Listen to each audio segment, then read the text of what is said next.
Hello friend, ಹೇಗಿದ್ದೀರಾ friend? ಚೆನ್ನಾಗಿದ್ದೀರಾ? ನಿಮ್ಗೆ ಒಂದು ನಿಮಿಷ ಟೈಮ್ ಇದ್ದರೆ ಇದನ್ನು ಕೇಳಿಸ್ಕೊಂಡು ಹೋಗಿ ಫ್ರೆಂಡು. ಯಾರೋ ಒಬ್ಬರು ಕೇಳಿದ್ರು, ಬ್ರೋ ನಿಮ್ಮ ಒನ್ ಸೈಡ್ ಲವ್ ಸ್ಟೋರಿ ಬಗ್ಗೆ ಹೇಳಿ ಅಂತ.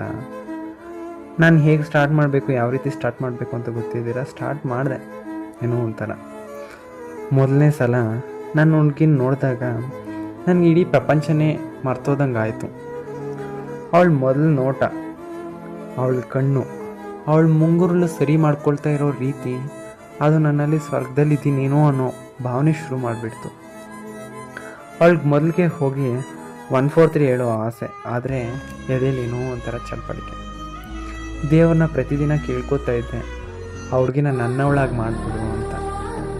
ಅವಳನ್ನ ಮತ್ತೆ ಮತ್ತೆ ನೋಡೋ ಆಸೆ, ದೂರದಿಂದಲೇ ನೋಡಿ ಸಂತೃಪ್ತಿ ಪಡ್ಕೊಳ್ಳೋ ಆಸೆ. ಒಂದೊಂದು ಗುರುತನ್ನು ಕಾಪಾಡ್ಕೊಳ್ಳೋ ಹೋಗ್ತಾ ಇದ್ದೆ. ಆ ಹುಡುಗಿ ಬೇರೆಯವ್ರಿಗೆ ಸ್ವಂತ ಅಂತ ಗೊತ್ತಾದಾಗ, ಅಥವಾ ಎಂಗೇಜ್ಮೆಂಟ್, ಆ ಹುಡುಗಿಗೆ ಬಾಯ್ ಫ್ರೆಂಡ್ ಇದ್ದಾನೆ ಅಂತ ಗೊತ್ತಾದಾಗ, ಕನಸಲ್ಲೇ ಮತ್ತೆ ನಾನು ಹುಡುಗಿ ಹುಡ್ಕೊಂಡು ಬರ್ತಾಳೇನೋ ಅನ್ನೋ ಆಸೆ. ಬಿಡಿ, ಎಲ್ಲೇ ಇರಲಿ, ಹೇಗೆ ಇರಲಿ, ಚೆನ್ನಾಗಿರಲಿ ಅಷ್ಟೆ. ಹಣೆ ಬರ ಇಷ್ಟೇ ಅಂತ ಮುಂದಕ್ಕೆ ಹೋಗ್ತಾ ಇರಬೇಕು. ಆದರೆ ಕೊನೆಗೆ ಒಂದೇ ಒಂದು ಬೇಜಾರು, ನನ್ನ ಭಾವನೆಗಳು, ನನ್ನ ಪ್ರೀತಿನ ವ್ಯಕ್ತಪಡಿಸೋಕ್ಕಾಗಿಲ್ಲ ಅನ್ನೋದು ಅಷ್ಟೆ. ಬಿಡಿ, ಮಂದಲ್ದೊಂದು ಚಿಕ್ಕ ನಗು ಅಷ್ಟೆ. ಮತ್ತೆ ಬರ್ತಾಳೇನೋ, ತಿರುಗಿ ಬಂದರೆ ಖುಷಿ ಅಂತ. ಈ ಥರ ನಿಮಗೂ ಆಗಿದೆ? ನಿಮ್ಮ ಕಾಮೆಂಟ್ ಮೂಲಕ ತಿಳಿಸಿ. ಹೇಗಿತ್ತು ನನ್ನ ಚಿಕ್ಕ ಪುಟಾಣಿ ಲವ್ ಸ್ಟೋರಿ?